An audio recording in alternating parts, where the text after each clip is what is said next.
soy como muy adicta a hacer imágenes bellas, pero para mí la belleza es como una especie de gancho, porque involucras el ojo, llegas como a la parte emotiva de la persona, le metes un gancho de provocación, la cosa que no esperan, pero el mensaje es algo más hondo, no es algo más complicado. Por ejemplo, si ves una serie que está aquí, se llama Inmolación y están mezcladas imágenes de volcanes y personas quemándose, palestinos tirando bombas molotov.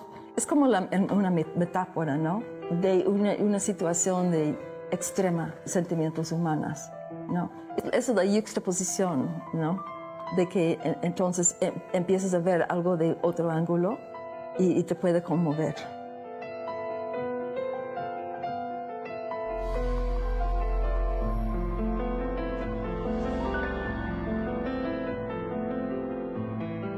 Casi todo mi trabajo pues implica como mucha talacha. Así estoy cosiendo, pegando, llenando un área de negro con lápiz. Y generalmente trabajo toda la tarde y hasta como a las 11, 12 de la noche. Pero en general trabajo escuchando novelas.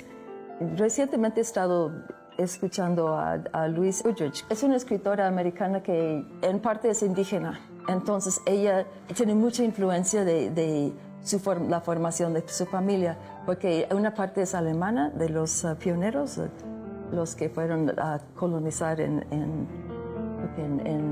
Minnesota, y otra parte es de los indígenas de allá. Entonces esa mezcla de tradiciones y tendencias y traumas, etcétera, que salen en su obra. Y me interesa mucho porque mi familia también viene de esos como europeos que fueron a la parte central de Estados Unidos, de la pradera, en mediados del siglo XIX. Y porque en ese momento el gobierno después de la guerra civil, el gobierno estaba regalando terrenos a los que iban a vivir en ellos. Pero los estaba regalando en el momento en que los quitaban de los indígenas.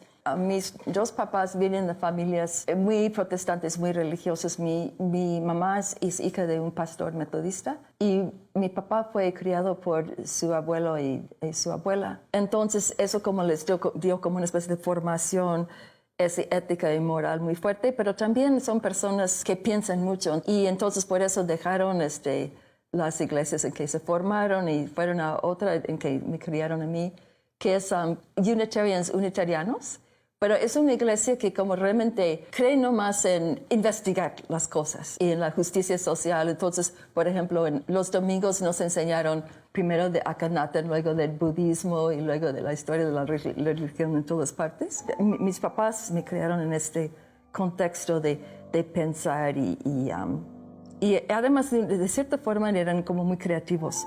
Mi papá escribía muy bien y mi mamá siempre nos ponía a hacer, no sé, hacer galletas o hacer nuestro propio papel para envolver regalos en Navidad. Y además nos enseñó a coser. Puedes ver en la obra que estoy haciendo ahora el trasfondo de los quilts, las colchas de parche, que eran de los pioneros, de que era la tradición de mi abuela que creció en el rancho y todo eso, ¿no? El rancho que está en la familia desde 1868. Empecé a dibujar muy joven porque mis papás se mudaron mucho.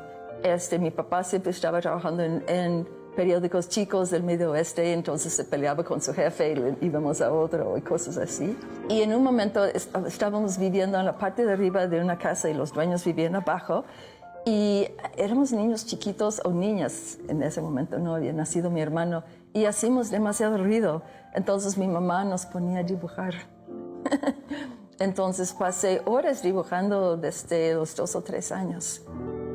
Entonces creo que hay esta teoría de que para realmente llegar a ser bueno con algo tienes que hacerlo durante 10,000 horas.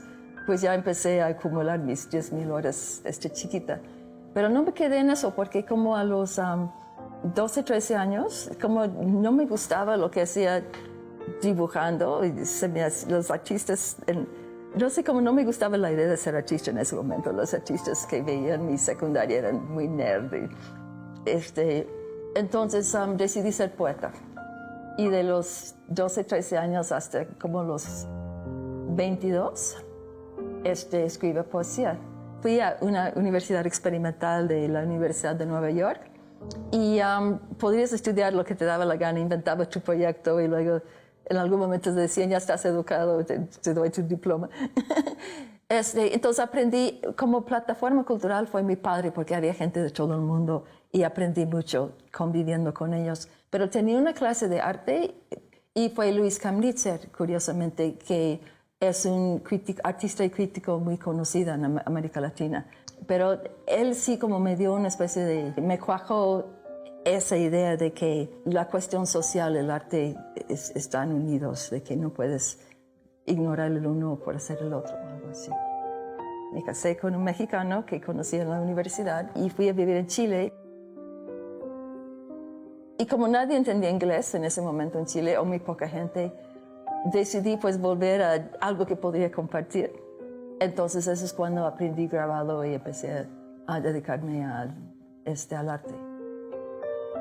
Mi mundo visual estaba muy influida por la fotografía. Mi papá, como era muy buen fotógrafo, tengo como mi infancia muy bien documentada en fotos y hasta recientemente he estado trabajando con esas fotos de mi papá. Un par de mis parejas también han sido fotógrafos, incluyendo a Adolfo Patiño más adelante.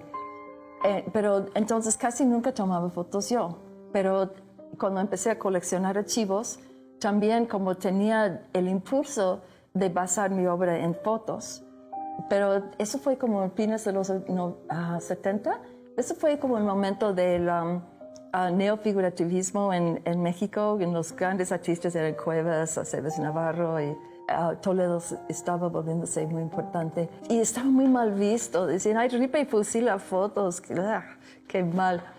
Pero poco después de eso, empezó la onda muy fuerte en Nueva York de basar sus pinturas en fotografías.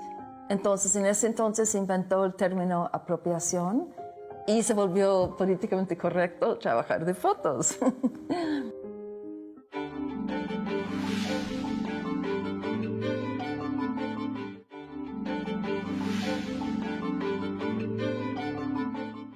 Entonces lo que hacía es que como con mis fotos, como los recortaba o los yuxtaponía uno con otra o trataba de crear alguna especie de narrativa que fuera articular algo que yo quería articular.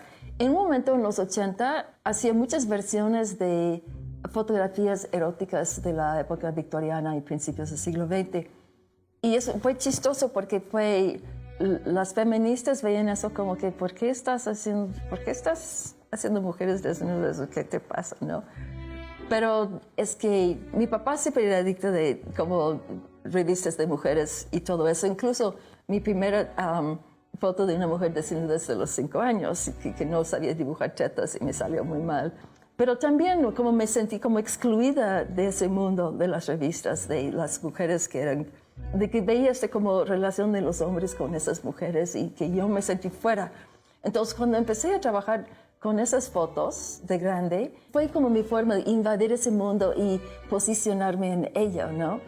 Por ejemplo, tomaba 2 versiones de la misma mujer posando así y las ponía juntas, entonces se volvió una escena lésbica, ¿no? O tomaba una supuesta escena lésbica en que veías las nalgas a las mujeres una encima del otro y le quitaba las nalgas y nomás dejaba la parte de las 2 mujeres y toda la ropa que era muy bonita, las telas, y se volvió como una cuestión, una mujer tratando de separarse en 2 o 2 mujeres tratando de ser una, como una cuestión muy Géminis. Entonces como subvertía las obras para mis propios propósitos, las hazañas y aventuras y tramos de la vida, y las mías propias las voy asociando con las de los demás.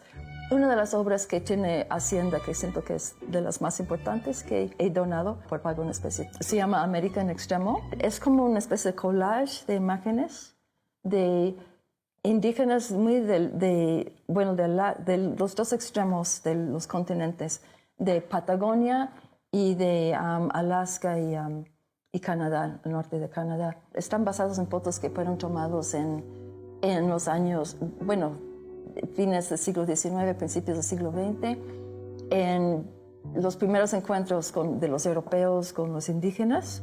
Y la verdad es que me conmovió mucho, en particular las fotografías de los Selknam de Patagonia, que fueron pues cazados por los ingleses en una primera instancia. Y los juxtaponía con los indígenas del norte de Canadá. Entonces mi intención con hacer esta obra American Extremo fue un poco, yo lo veía como un rescate, o quería como poner frente a los ojos del público la existencia de estas personas y que no se pueda perder a la historia todo eso es lo que pasó, ¿no? Que luego es un poco lo que podemos hacer los artistas, es hacer presentes situaciones a las cuales se debe de atender.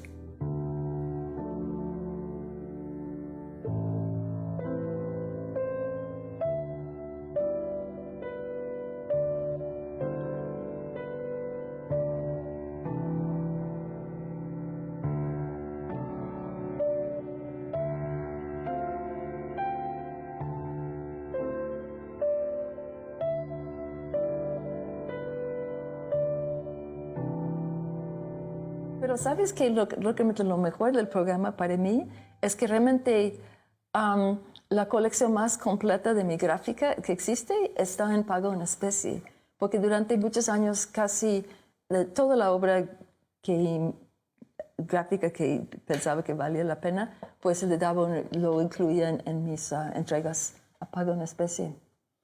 Pero creo que hubo dos buenos momentos en mi relación larga con pago en especie. Uno fue cuando Juana Inés Abreu me pidió que en vez de dar 6 obras, que es el máximo que das por año, o 6 obras chicas o medianas, que fuera hacer una grande. Entonces durante 3 o 4 o 5 años hacía como una obra grande con el tema de provincia, pero obra que hacía específicamente pensando en México y pensando en cómo hacer una especie de aportación a la nación. El otro momento padre es cuando estaba armando una exposición para viajar a Asia. Completé la exposición y así pudimos mandar a Asia, fue como a China y a Corea del Sur y a Malasia, creo. Una exposición de mi obra con el patrocinio del Estado. Y ese fue muy padre, ¿no? Entonces creo que no solamente para mí, pero para muchos artistas, el Estado se ha vuelto como ya es un acervo importante en cuanto al resguardo de su obra. Ha permitido que se haga una colección de arte mexicano, pues, pero es súper importante, ¿no?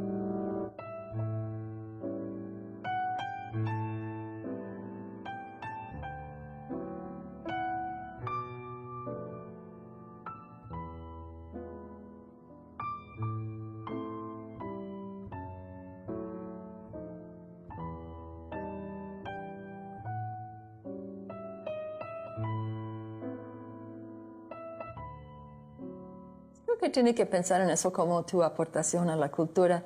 Y además esta es obra que se va a promover, va a estar en colecciones, va a estar en oficinas, va a estar en exposiciones. Entonces es un poco lo que tú estás proyectando al mundo, ¿no? Una aportación que muestre lo mejor de lo que puedes hacer.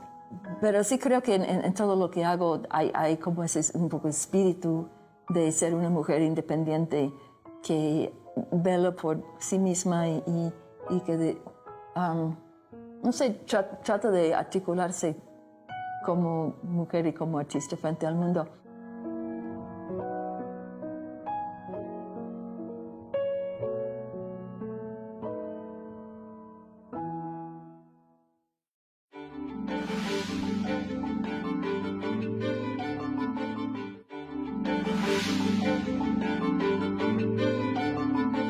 Hay muchas obras que me gustaría tener. Por ejemplo, hay cosas de Roberto Turnbull yo tengo como 3 o 4 cosas de Turnbull, tendría más si pudiera, porque hace como pequeños brincos filosóficos en su obra que me son muy interesantes.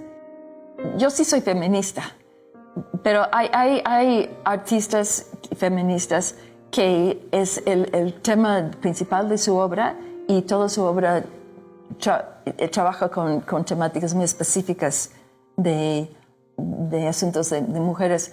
En mi obra es un trasfondo más que nada.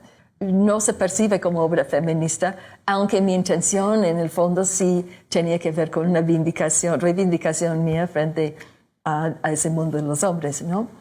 En una entrevista hace mucho me preguntaron si mi obra podría ser hecha por un hombre, y dije, pues por supuesto que no, pero tampoco por otra mujer, ¿no? Es que finalmente la obra es algo como muy específico, es muy específico, es algo muy individual. No, es uno frente al mundo. Las expos importantes individuales en museos y las expos colectivas importantes tienen como 25-30% de mujeres, ¿no? Y no ha cambiado. Es decir, que más que la mitad y más cercano a 2/3 partes de las personas privilegiadas en el medio son hombres. También cuando era directora de la Esmeralda, veía que las carpetas que llegaban de las chavas eran tan buenas o mejores que las carpetas de los hombres, pero cuando llegaba a ser jurado en sistema de creadores, cuando ya llegaron a tener 35 o más, había más proyectos buenos de hombres que de mujeres. Entonces, ¿qué pasó en ese lapso entre los 20 y los 35, no? ¿Qué pasó con las mujeres artistas? Mi teoría es que, en general, para sobrevivir en este mundo como artista, tienes que no solamente trabajar tú, pero tienes que tener la energía de un equipo. Y es mucho más fácil para los hombres. Lo que a mí me ayudó fue como de 79 a principios hasta 90 más o menos. Fui pareja de Adolfo Patiño, fue mi pareja, y nos ayudamos mucho en ese sentido, porque yo realmente valoraba lo que él hacía y él valoraba lo que yo hacía, y además yo le solucionaba cosas por mi lado y los dos ayudamos a la otra persona en su obra. Entonces, así como de cierta forma tenía mi equipo, y si no habría sido muy difícil.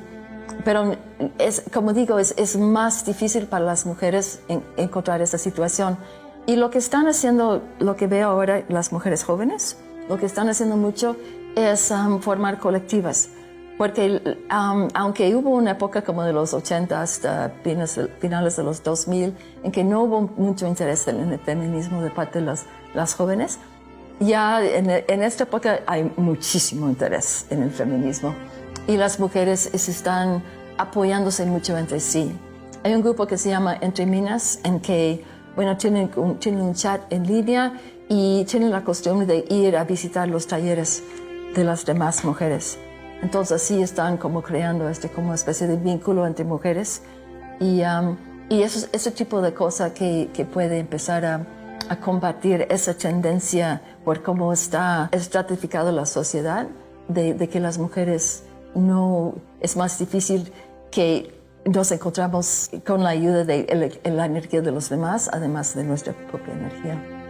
Incluso en ese sentido, estoy administrando un blog inspirado por las actividades de Entre Minas, que se llama Tú de mí, yo de ti, y ya tiene como más que 50 entradas, y cada entrada es una mujer en su taller presentando su obra y otra mujer hablando de su obra. Y también hemos empezado a incluir curadoras. Entonces las curadoras hablan de su obra y presentan sus proyectos. Y entonces otra forma de tratar de apoyar a las mujeres. ¿Se puede vivir del arte? En los 80 era más fácil, en parte porque el tipo de obra que se estaba haciendo, pintura, dibujo, grabado, cosas que podrías poner en tu pared o escultura, que funcionaban en el mercado. Desde principios de los 90 cambió muchísimo el mundo del arte con la globalización y entró mucho como la idea de arte proceso, instalación y las ferias de arte. Entonces, crear una reputación y vivir del arte empezó a ser mucho más una cosa de tener una galería que te sabe promover, de explicar por qué eso tiene trascendencia en el mundo del arte. Entonces, creo que los artistas empezaron a vivir mucho más de becas, de residencias y de tener una inserción favorable en el mundo del mercado. Digo, siempre hay como muchos focos de trabajo y de difusión y de comparar y de compartir técnicas y trabajar de forma colectiva que se están funcionando en todo el país. Básicamente es un privilegio poder ganarte la vida en una actividad que a uno le puede gustar tanto, ¿no?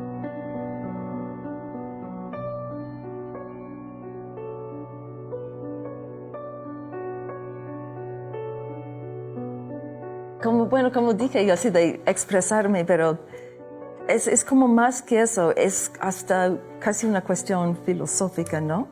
Y como ya estoy enfrentando quizás los últimos 10 o 20 años de mi vida, entonces sí pienso mucho más en la idea de que uno no es eterno, ¿no? Y creo que como hay ese dicho de que si fuera a vivir mi vida otra vez haría todo igual, los errores y todo. Yo no haría todo igual. Siento que sí cometí errores que afectaron negativamente a mí, o muchas veces como me lancé, me metí en situaciones un poco extremas, donde me fue difícil recuperarme de eso y a la vez vulneré a mis hijos de cierto modo. Entonces, yo no diría que todo lo haría igual, pero creo que ese hecho de que me he lanzado a situaciones precarias también ha sido para mí una forma de crecer, y esas situaciones creo que como han hecho quizás de que mi obra tenga más matices o dimensiones. Entonces, uno es parte de todo eso y lo único que podemos hacer es pues vivir algo, una vida que satisfactoria para nosotros y son las conexiones con los demás también que hacen que valga la pena, ¿no? En fin, he tenido una vida interesante.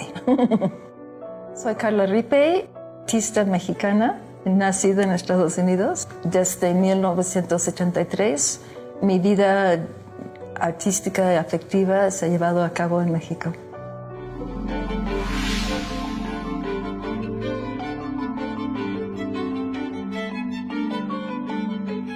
Cocinar helado. No sé, tendría que ser la Ciudad de México. Blues. Si hago un dibujo, estoy tratando de reinventar el dibujo o la imagen previa de tal forma de que diga algo más en mi versión, o algo distinto o algo más de lo que decía originalmente.